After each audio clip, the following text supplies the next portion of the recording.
Hello everyone, कैसे हैं आप लोग। उम्मीद करता हूं सारे अच्छे ही होंगे। तो मैं आपको प्रीवियस पेपर करा रहा हूं मैथ के, टेट के। तो उसमें आज हमारा जो पेपर है वो है 2014 का। ठीक है बच्चों, तो करते हैं हम लोग स्टार्ट। तो यूपी टेट मैथ 2014 और फर्स्ट क्वेश्चन है, किन्हीं दो परिमेय संख्याओं के बीच कोई परिमेय संख्या नहीं होती, केवल एक परिमेय संख्या होती है। अनंत परिमेय संख्याएं होती हैं, केवल एक परिमेय संख्या और कोई अपरिमित संख्या नहीं होती। तो समझते हैं इस क्वेश्चन को। क्वेश्चन का मीनिंग, परिमेय संख्याओं का मतलब होता है कोई भी परिमेय संख्या का मतलब होता है जो P अपॉन Q के रूप में लिखी जा सकती है। ठीक है, जैसे कि 2/3 या 4/5 ये होती है परिमेय संख्याएं। ठीक है, अब वो ये कह रहा है, अगर मैं आपको और डिटेल में समझाऊं, जो अगर मैं यहां पे लिखूं 5/2 तो ये परिमेय संख्या है। ठीक है, और इसकी शक्ल चेंज करके इसको अगर मैं डेसिमल में लिख के दिखाऊं तो ये हो जाएगा 2.5। ठीक है, यानी ये दोनों इक्वल है, ये दोनों इक्वल है। अब मैं आपको एक बात बताऊं, कोई संख्या है 1, ये भी परिमेय संख्या है क्योंकि इसके अपॉन में 1 है। ठीक है, ये भी परिमेय संख्या है। अब मैं ये कहूं आपसे कि 1 की अगली परिमेय संख्या लिख के दिखाओ, अगली वास्तविक संख्या लिख के दिखाओ, तो कोई भी दुनिया का प्राणी अगली संख्या नहीं लिख सकता। ठीक है, जैसे कि मैं अगली संख्या लिखूं अगर 1.00000000000000000000001।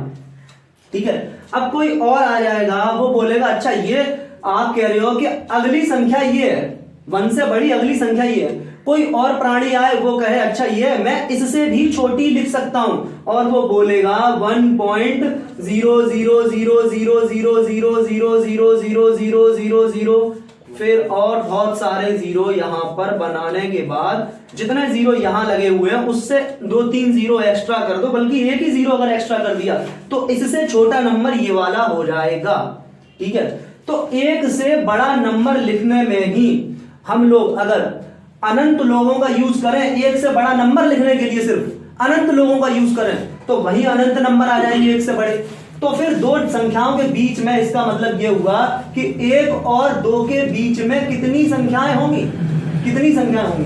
तो इसका मीनिंग यह हुआ कि अनंत संख्याएं होंगी। एक होगी 1.000000000 करके तुम लिखोगे 1, फिर 1.2 होगी और 1.0021 होगी। इस तरीके से 1 और 2 के बीच में अनंत संख्याएं होंगी और जो कि लिखना भी असंभव है, और ऑप्शन इसका हो जाएगा सी। ओके दोस्तों, तो हम देखते हैं ये क्वेश्चन। यदि 65 और 117 का मासा 65m - 117 के रूप में दर्शाने के योग्य हो तो m का मान बताएं। मतलब इसका ये है कि 65 और 117 का मासा अगर ये है तो m का मान बताएं। तो 65 और 117 का मैं मासा निकालने के लिए आपको एक ट्रिक बताऊंगा, अगर तरीका एक और, कि 65 में से 117 घटा दो और 65 में से 117 घटाए तो बचता है आपका 52 बचता है। या तो ये HCF होगा या इसके फैक्टर में HCF होगा, इसके गुणनखंड में HCF होगा। अब तुम देखो 52 का भाग ना तो 65 में जा रहा है और ना 52 का भाग 117 में जा रहा है, तो इसका मतलब अभी तक तो मैं ये कह सकता हूं कि ये HCF नहीं है। लेकिन ऐसा होता है कि HCF ऐसा ही नंबर होता है। जैसा अगर मैं आपको एक बताऊं कि 8 और 6 का HCF बताओ, तो 8 और 6 का HCF बताओगे तुम 8 में से 6 घटा दो तो कितने आ गए 2, तो 2 इसका HCF है। ये होता है ऐसा हमेशा।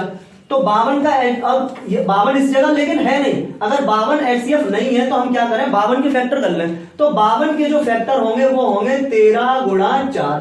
अब देखो 4 का भाग ना तो इसमें जा रहा है, 4 का भाग ना तो इसमें जा रहा है, इसका मतलब 4 HCF नहीं है। अब देखो 13 का भाग इसमें जा रहा है और 13 का भाग इसमें जा रहा है। 13 पंजे 65, 13 निम्मा 117। इसका मीनिंग ये हुआ कि 13 इसका HCF है। इन दोनों का HCF कितना है, 13 है। तो ये जो 13 है वो है HCF। HCF निकालने का ये एक मेथड बताया मैंने नया। अब मैं आपको ये कह रहा हूं कि क्वेश्चन ये कह रहा है हमारे अकॉर्डिंग HCF कितना है, 13। क्वेश्चन के अकॉर्डिंग HCF कितना है, 65m - 117। तो 65m -117 इक्वल्स टू 13 लिख सकते हैं हम, क्योंकि ये क्वेश्चन के अकॉर्डिंग एचसीएफ है, ये हमने निकाला जो एचसीएफ है वो है, ठीक है। तो यहां से अगर मैं निकालूं तो 65m इक्वल्स टू 117 इधर लेके जाऊंगा अगर, तो ये हो जाएगा 130, तो m इक्वल्स टू हो जाएगा 130 डिवाइडेड बाई 65 और 65 से डिवाइड करोगे तो 2 टाइम कैंसिल हो जाएगा, तो m की वैल्यू आ गई बच्चों कितनी 2, ठीक है। अब मैं आपको एक और बात बताऊं कि एचसीएफ निकालने का तरीका क्या होता है। एचसीएफ निकालने का एक और तरीका जो हम लोगों ने पढ़ा है वो क्या होता है, 65 और 117 में बड़ी संख्या कौन सी है, बड़ी संख्या है 117, तो 117 में डिवाइड कर दो 52 से, 52 से, तो 52 से डिवाइड करेंगे तो भाग जाएगा कितनी बार, सॉरी भाग करेंगे 65 से, तो भाग करेंगे 65 से तो कितनी बार जाएगा, एक बार चला जाएगा और यहाँ पे आ जाएंगे 65। जब ये सब्ट्रैक्ट करोगे आप तो ये बच जाएगा आपका 52, ठीक है। अब भाग करेंगे हम, जिससे भाग पहले दे रहे थे उसमें कर देंगे, तो 65 में भाग करेंगे।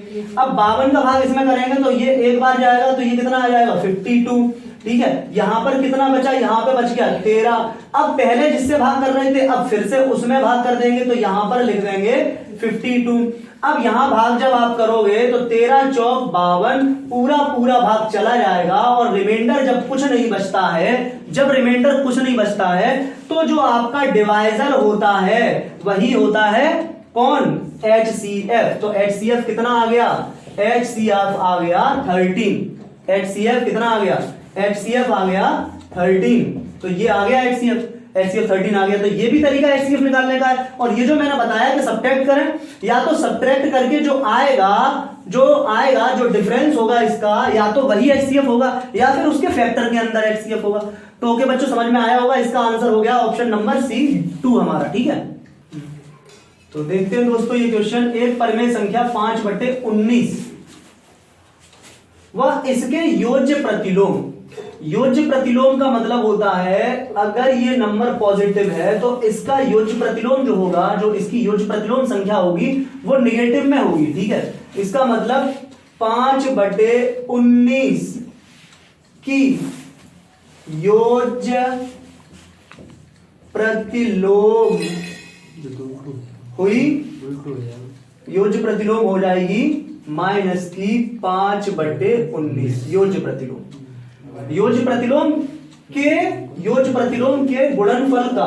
तो इसका और इसका गुणनफल कह रहा है क्वेश्चन कह रहा है वो हम कर रहे हैं, ठीक है। एक परिमेय संख्या 5/19 व इसके योज्य प्रतिलोम के गुणनफल, तो इन दोनों का गुणनफल करेंगे, मीनिंग 5/19 इंटू माइनस का 5/19 और ये हो जाएगा 25 माइनस का 25/361। इसके बाद कह रहा है गुणनफल कर लिया, गुणनफल का गुणात्मक प्रतिलोम होगा। अब गुणात्मक प्रतिलोम बताना है, तो गुणात्मक प्रतिलोम का मतलब होता है अंश और हर को आपस में बदल दो, ठीक है। गुणात्मक प्रतिलोम का मतलब होता है कि जो इसमें हर है उसको अंश में पहुंचा दो और जो अंश है उसको हर में पहुंचा दो, तो ये हो जाएगा माइनस का 361/25। अब ये देखें हम कहां है ऑप्शन, तो ये रहा ऑप्शन नंबर ए 361/25 माइनस का। तो देखते हैं दोस्तों ये क्वेश्चन, ठीक है। 5.47 हम इसको ये लिख सकते हैं 5.47 का स्क्वायर माइनस 4.53 का स्क्वायर डिवाइडेड बाई 0.94। अब मैं एक बात करूं आपसे कि ए स्क्वायर माइनस बी स्क्वायर क्या होता है, ए माइनस बी, एक ब्रैकेट में ए प्लस बी, दूसरे में ए माइनस बी, या ए माइनस बी पहले ए प्लस बी बाद में, इससे कोई फर्क नहीं पड़ता, ठीक है।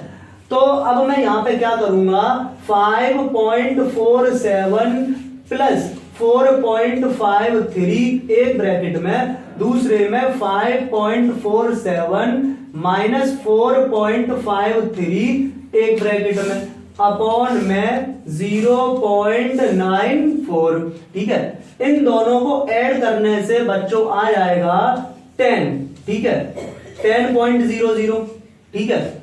और इधर ये सब्ट्रैक्ट करने से आ जाएगा 0.94 और अपॉन में है 0.94। ठीक है, 0.94 0.94 कैंसिल, बचा हमारे पास 10 और पहला ऑप्शन ए हो गया 10। ये हो गया आंसर। ओके दोस्तों, देखते हैं हम लोग ये क्वेश्चन। यदि एक झील की लंबाई और चौड़ाई क्रमशः 40 मीटर तथा 10 मीटर हो तो इसमें 1200 घन मीटर पानी है, तो झील की गहराई बताइए।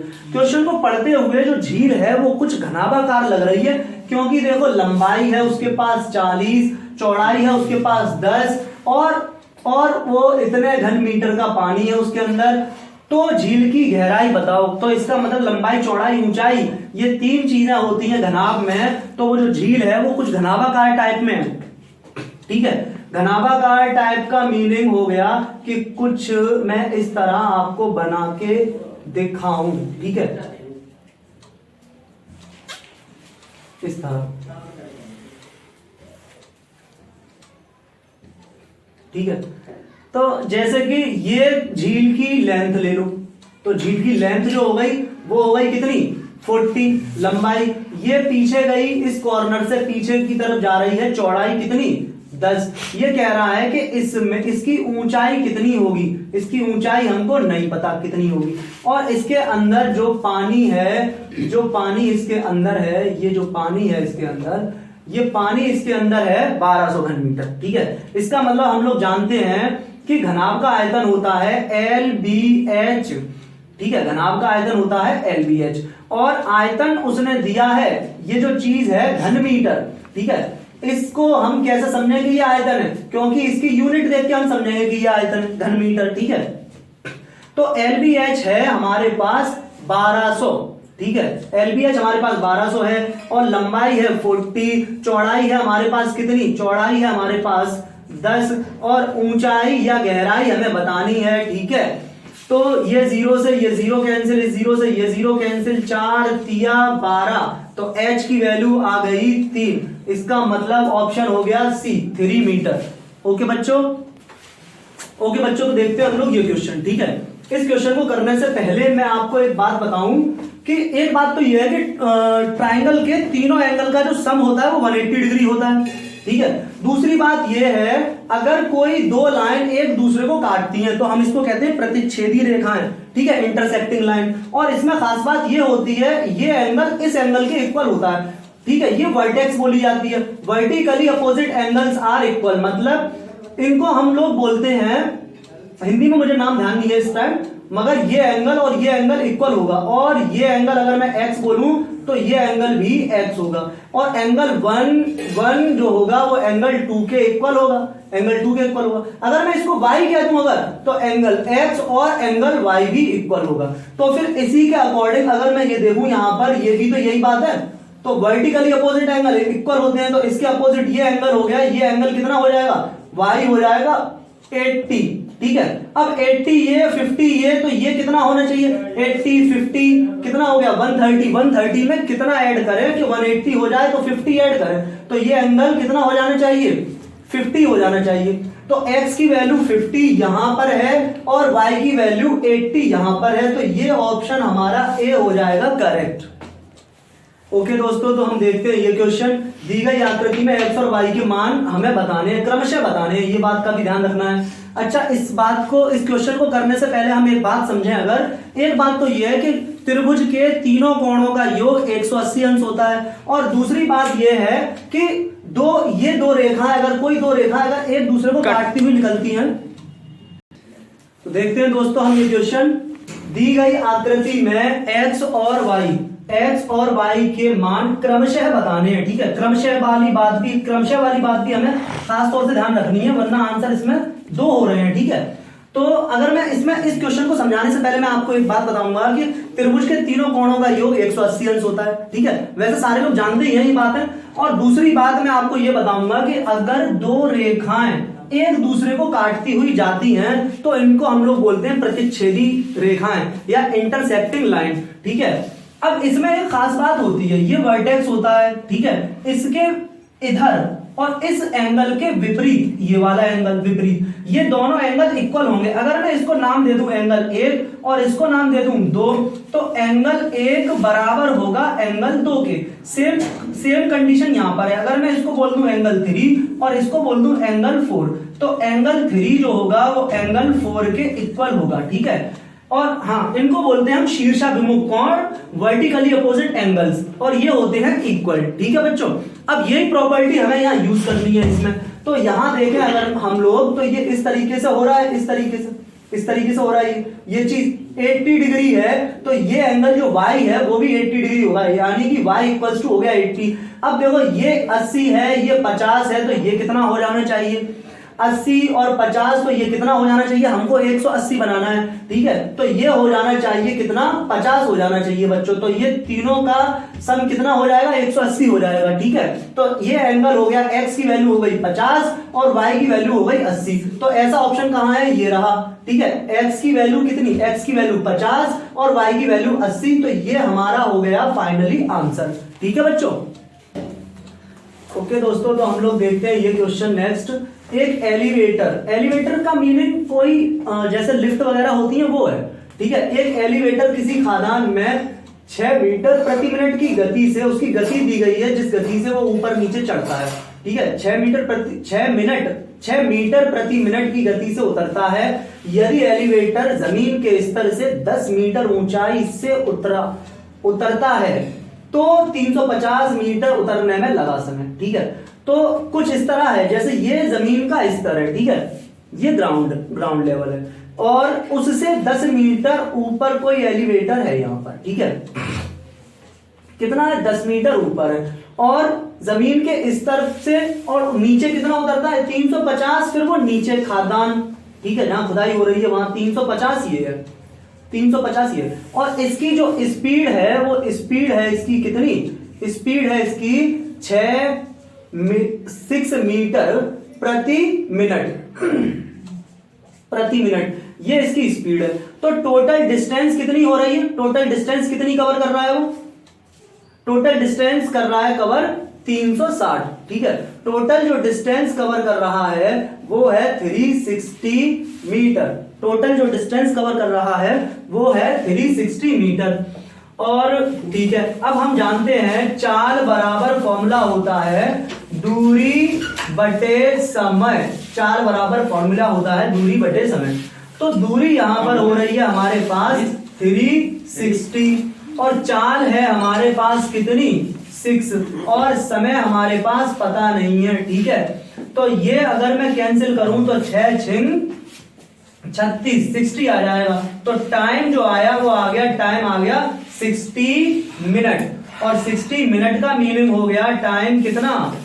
60 मिनट का मीनिंग हो गया 1 आवर, ठीक है। तो ये हुआ आंसर। तो हम देखते हैं ये ऑप्शन कौन सा है। तो ये ऑप्शन नंबर सी है। तो ये हो गया हमारा आंसर। ओके दोस्तों, देखते हैं हम लोग ये क्वेश्चन।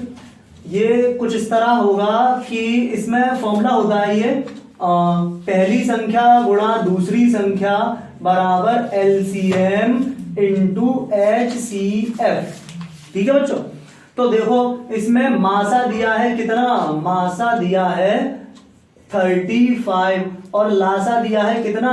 525, और इनमें से एक संख्या कितनी है? 175, और दूसरा नंबर हमको बताना है। तो दूसरा नंबर हो जाएगा, देखो यहीं पे मैं इसको कर दूं, 35 से इसको कैंसिल करेंगे तो ये जाएगा 5 टाइम, ठीक है। और 5 का डिवाइड जब इसमें करोगे तो 5 एकम 5, 0 पचम 25, तो ये आ गया दूसरी संख्या 105, और ऑप्शन हो गया हमारा डी। ओके बच्चों, तो देखते हैं दोस्तों ये क्वेश्चन। यदि कोई राशि 5% वार्षिक साधारण ब्याज की दर से 6 वर्षों में इतनी हो जाती है का मीनिंग ये है हमारा मिश्र धन, ठीक है, अमाउंट। तो राशि थी कितनी, वो राशि बताइए। तो देखते हैं दोस्तों, मैंने मान लिया कि जो वो राशि थी वो 100 थी, ठीक है, और 5% साधारण 5% वार्षिक, एक साल का जो ब्याज है वो 5% है। तो 6 वर्षों में कितना ब्याज लग जाएगा? 5 छिक्के 30%, ठीक है। तो ब्याज जो होगा वो परसेंट में 30% हो जाएगा, ठीक है। और 100 रुपए पर लगेगा ये ब्याज, तो 100 का 30% कितना हो जाएगा, 100 का 30% हो जाएगा 30, 100 का 30% हो जाएगा 30। मीनिंग ये मैंने माना कि ये जो है वो मूलधन है, और ये ये उसके अकॉर्डिंग हो गया क्या, ये हो गया उसके अकॉर्डिंग ब्याज। तो फिर मिश्र धन कितना हो जाएगा, 100 और 30, 130 हो जाएगा मिश्र धन, 130। क्वेश्चन के अकॉर्डिंग मिश्र धन कितना है, क्वेश्चन के अकॉर्डिंग मिश्र धन है 2600, ठीक है। तो मुझको निकालनी है 100 की वैल्यू, तो 100 इक्वल्स टू हो जाएगा 2600 डिवाइडेड बाई 130 मल्टीप्लाइड बाई 100, 0 से 0 कैंसिल, 13 दूनी 26 और 2 0 ये, और ये फाइनल आंसर हो गया 200, ये हो गया इसका आंसर, ठीक है। यानी कि जो मिश्र धन, जो मूलधन होगा वो होगा 2000 बच्चों, ठीक है। एकेडमिक या फिर क्या नाम है बीटीसी में ये क्वेश्चन किस तरह से बच्चे लिखेंगे, तो वहां किस तरह करते हैं, या शुरुआत या बेसिक किस तरह होता है वही बात सारी, लेकिन हम देखते हैं PRT SI और A, ये सब कुछ फिल कर लो क्वेश्चन के अकॉर्डिंग क्या क्या कितना है। ये दिया नहीं है तो मैंने कह दिया X है, R है आपका 5%, T है आपका 6 और SI हमें पता नहीं है अभी तक, लेकिन जो अमाउंट है, ठीक है, जो मिश्रधन है वो है 2600। अगर मैं 2600 में से, ठीक है, मिश्रधन में से अगर मैं मूलधन हटा दूं तो ब्याज बचता है, मिश्रधन में से मूलधन हटा दूं तो ब्याज बचता है, इसका मतलब 2600 माइनस x, ये हो गया SI, ठीक है। फॉर्मूला होता है SI equals to PRT upon 100। तो यहां पर मैं देखूं कि SI कितना है, तो SI है 2600 minus x equals to P की वैल्यू कितनी है, P है हमारे पास x और R है हमारे पास 5 और T है हमारे पास 6 डिवाइडेड बाई 100, ठीक है। अब मैं क्या कर सकता हूं, यहां से इसको कैंसिल कर सकता हूं, यहां मैं डिवाइड करूं तो ये हो जाएगा 5 दूनी 10, ठीक है, 20 हो जाएगा, और यहां हो जाएगा 2 तिया 6 और 2 ढाई 20, ठीक है। तो 3/10 ये आ गया, 10 से इधर मल्टीप्लाई कर दूं, 10 इधर जाके मल्टीप्लाई कर देगा, तो 2600 माइनस ये हो जाएगा 10x इक्वल्स टू इधर बचा 3x, 10 जब इधर आ जाएगा तो ये हो जाएगा 13x, ठीक है, और ये है 26123, ठीक है। तो x की वैल्यू हो जाएगी 13 दूनी 26 1 2 3, तो ये हो जाएगा 2000, और x आ गया हमारे पास 2000 और x है p, हमने लेट किया हुआ है, इसलिए हमारा आंसर हो गया ये मैंने दोबारा बता दिया, आप लोगों की समझ में आया होगा, ठीक है बच्चों। करने की कोशिश करें दोनों तरीके से। तो दोस्तों देखते हैं ये क्वेश्चन, 10 मीटर प्रति सेकंड को किलोमीटर प्रति घंटा में चेंज करें। देखिए दो चीजें हैं, एक होता है मीटर पर सेकंड और एक होता है किलोमीटर पर घंटा। अगर ये देखो इन दोनों में छोटी यूनिट कौन है और बड़ी यूनिट कौन है, ठीक है। ये मीटर पर सेकंड ये छोटी यूनिट है, किलोमीटर पर घंटा ये बड़ी यूनिट है, ठीक है। अगर मुझे बड़े में कन्वर्ट करना है, मीटर पर सेकंड को किलोमीटर पर आवर में कन्वर्ट करना है, तो मैं बड़ा नंबर ऊपर लिखूंगा, यानी कि 18/5 से मल्टीप्लाई करूंगा। और अगर मुझको किलोमीटर पर घंटा को मीटर पर सेकंड में चेंज करना है, यानी कि छोटी यूनिट में चेंज करना है, तो मैं यहां पर लिखूंगा 5/18 का मल्टीप्लाई कर दूंगा। 5 किलोमीटर पर घंटा में 5/18 से मल्टीप्लाई करने से वो मीटर पर सेकंड में चेंज हो जाता है। मीटर पर सेकंड में मीटर पर सेकंड को किलोमीटर पर आवर में कन्वर्ट करने के लिए 18/5 से मल्टीप्लाई कर दो तो वो चेंज हो जाता है। अब मैं यहां पर देखूं तो 10 ये है मीटर पर सेकंड, 10 मीटर पर सेकंड, इसको किलोमीटर पर घंटा में बदलना है, तो मैं क्या करूंगा 10 × 18/5 और ये हो जाएगा किलोमीटर पर घंटा। तो 5 दूनी 10, 18 दूनी 36 किलोमीटर पर घंटा हो जाएगा इसका आंसर। तो बच्चों ऑप्शन हो गया 36 राइट, ठीक है। ओके देखते हैं हम लोग ये क्वेश्चन। चित्र में कोण B 70 डिग्री है, तो कोण B ये रहा जो कि 70 डिग्री है दिया हुआ है, कोण C 60 डिग्री है, E BC का मध्य बिंदु है, जो ये E है वो पूरी लाइन BC का मध्य बिंदु है, और तथा F जो है वो पूरी लाइन AB का मध्य बिंदु है। अब वो कह रहा है FEB बताइए, मीनिंग FEB का मतलब ये वाला कोण बनाइए। मैंने क्वेश्चन मार्क इसीलिए बना दिया है, ये हमको बताना है, ठीक है। अब हमें एक बात पता होनी चाहिए, अगर कोई त्रिभुज के अंदर, ठीक है, किसी एक कोई दो रेखाओं के मध्य बिंदु दिए हैं, किन्हीं दो रेखाओं के मध्य बिंदु दिए हैं, और उन मध्य बिंदुओं को अगर मिला लूं तो वो जो तीसरी रेखा होगी उसके समांतर होती है मध्य बिंदुओं को मिलाने वाली रेखा। इसका मतलब ये दोनों लाइन कैसी हैं? समानांतर है, पैरेलल है। अब समानांतर का एक रूल होता है कि जो संगत कोण होते हैं वो बराबर होते हैं। जैसे कि ये है, ये दोनों लाइन अगर समानांतर हैं तो ये कोण और ये कोण संगत है। अगर ये x होगा तो ये भी x होगा। इसका मीनिंग अगर ये 60 है, ये दोनों रेखाएं कैसी हैं? ये दोनों रेखाएं कैसी हैं? समांतर है, समांतर है। और ये हो गई है तिर्यक रेखा, काटती हुई जा रही है इस तरीके से। तो ये कोण अगर 60 होगा तो ये कोण भी 60 हो जाएगा। तो इसका आंसर हो जाएगा दोस्तों 60 डिग्री। बस इतना ही बताना है इसमें। तो देखते हैं दोस्तों ये क्वेश्चन, ठीक है। वैसे घातांक करने का ये क्वेश्चन है, और मैंने बताया हुआ है आपको कि पावर के ऊपर पावर हो और पावर के ऊपर पावर हो तो पावर का पावर हम मल्टीप्लाई कर देते हैं। अब माइनस का 1 माइनस का 1 माइनस का 1 माइनस का 1 4 बार मल्टीप्लाई में -1 इंटू -1 इंटू -1 इंटू -1। हम जानते हैं अगर माइनस का मल्टीप्लाई सम बार करोगे तो आंसर प्लस का आएगा, और अगर माइनस का मल्टीप्लाई विषम बार करोगे तो आंसर माइनस का आएगा। तो 1 2 3 4 हमने करना है सम बार, तो फिर आंसर आएगा प्लस का। मीनिंग 1 1 1 1 1 ही आना है, और 2 माइनस के 2 की पावर आ जाएगी +1, ठीक है। अब माइनस के 2 की पावर कुछ भी हो, प्लस हो माइनस हो, तो फाइनल आंसर हो गया -2। उसके ऊपर 1 तो होती है, तो आंसर हो गया इसका ये। देखते हैं दोस्तों ये क्वेश्चन, यदि किसी वृत्त की परिधि 44 सेंटीमीटर है तो उसका क्षेत्रफल होगा। तो वृत्त होता है ये, और वृत्त की परिधि मीनिंग ये कोई अगर वायर है तो इस वायर की जो लेंथ होगी, इस वायर को अगर सीधा करना है, इस वायर की जो लेंथ होगी वही होगी वृत्त की परिधि। दूसरा लैंग्वेज में अगर मैं बताऊं आपको, ये सेंटर होता है और इसको हम लोग त्रिज्या बोलते हैं, और इस पूरी कहानी को यहां से लेकर यहां तक सेंटर से होती हुई जाए कोई लाइन और वृत्त की परिधियों से टकराए तो उसको हम लोग कहते हैं व्यास, और यहां से लेकर यहां तक को हम बोलते हैं त्रिज्या। अब मैं एक बात बताऊं, यहां से आप चलना शुरू हुए और यहां से लेकर यहां तक जितनी दूरी आपने तय की वही होती है वृत्त की परिधि।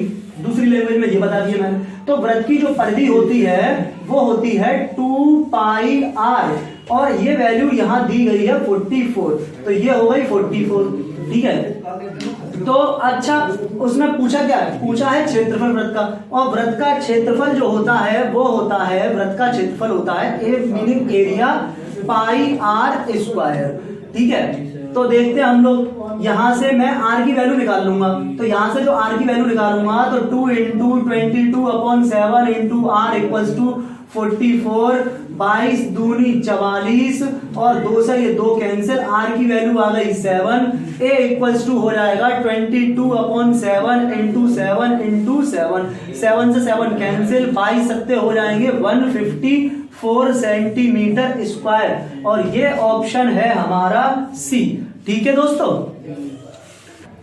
तो देखते हैं दोस्तों ये क्वेश्चन, 2 अंकों वाली संख्या के दोनों अंकों का योग 7 है। यदि संख्या में 27 जोड़ दिया जाए तो अंक पलट जाते हैं।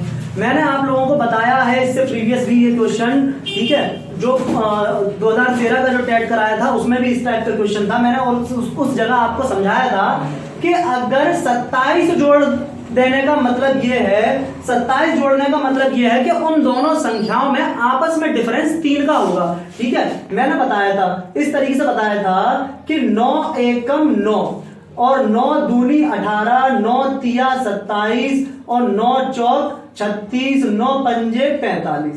अगर कोई संख्या में 9 जुड़ रहे हो या 9 घट रहे हो, या 9 ज्यादा हो रही हो या 9 कम हो रही हो, तो इसका मतलब यह है कि उस संख्या के अंकों में आपस में अंतर 1 का है।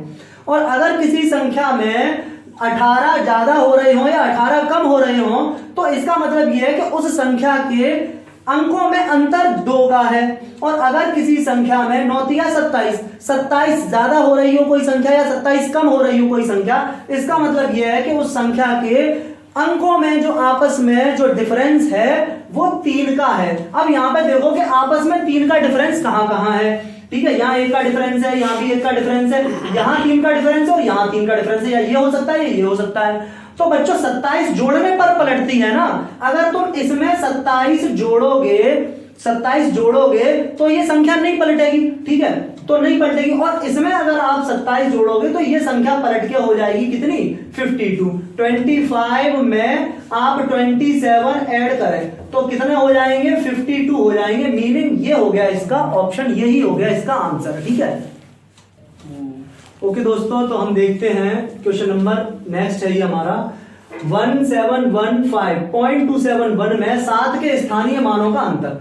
तो 7 के स्थानीय मान, एक बात मैं आपको बताऊं, जैसे मैं लिखूं यहाँ पे 7.893, अगर मैं इस 3 का स्थानीय मान की बात करूं तो 3 का स्थानीय मान होगा 0.003, ये होगा पॉइंट के बाद का स्थानीय मान कुछ इस तरह होता है। अगर मैं आपको कहूं कि 1.258, ठीक है, मैं कहूं कि 5 का स्थानीय मान तो 0.05 हो जाएगा। और इस तरह आप जानते ही हो कि 789.03, ठीक है, या मैं यहां पे लिख दे रहा 23, मैं आपको बोलूं 7 का स्थानीय मान तो आप बोलोगे 80, पॉइंट के इधर 80 इस तरीके से लगाते हैं और पॉइंट के पीछे पॉइंट लगा के हम लगाते हैं, ठीक है। तो इस तरह स्थानीय मान पॉइंट के बाद और पॉइंट के पहले हम समझते हैं। तो अब ये आता है क्वेश्चन हमारा, तो अगर मैं इस वाले 7 के स्थानीय मान की बात करूं तो 7 और पॉइंट से इधर देखो 1 2 तो 700 हो जाएगा, ठीक है। और अगर मैं इस वाले 7 के स्थानीय मान की बात करूं तो ये पॉइंट लगा हुआ है, तो इसका मतलब पॉइंट, फिर ये 0 और ये 7। अब वो ये कह रहा है मैं स्थानीय मानों का अंतर, ठीक है। अब इसमें मुझे अंतर करना है, मतलब मुझे इसको सबट्रैक्ट करना है। ओके बच्चों, तो बात यहां तक आपकी समझ में आई होगी। अब वो कह रहा है कि अंतर, तो मैं अंतर अगर करूं तो 700 को मैं लिख सकता हूं 700 के पीछे पॉइंट होगा, 700.00 मैंने लिख दिया। इसको सब्ट्रैक्ट करना है, हम लोग पॉइंट के नीचे पॉइंट लेते हैं, तो पॉइंट के नीचे 0.07 सब्ट्रैक्ट करने का जो तरीका है, ठीक है। यहां हम घटाएंगे, इधर से इधर लेते चले आएंगे, 10 में से 7 गया तो कितना बचा, 3, ये बचा 9.99 और ये बचा 6, तो ऑप्शन हो गया हमारा डी, ठीक है बच्चों। तो ये मैंने आप लोगों को 15 क्वेश्चन करा दिए, ठीक है। बाकी जो रिमेनिंग क्वेश्चन है, रिमेनिंग 15 है, वो मैं नेक्स्ट टाइम कराऊंगा, ठीक है, नेक्स्ट वीडियो में कराऊंगा। तो पढ़ते रहिएगा, खुश रहिएगा, थैंक यू।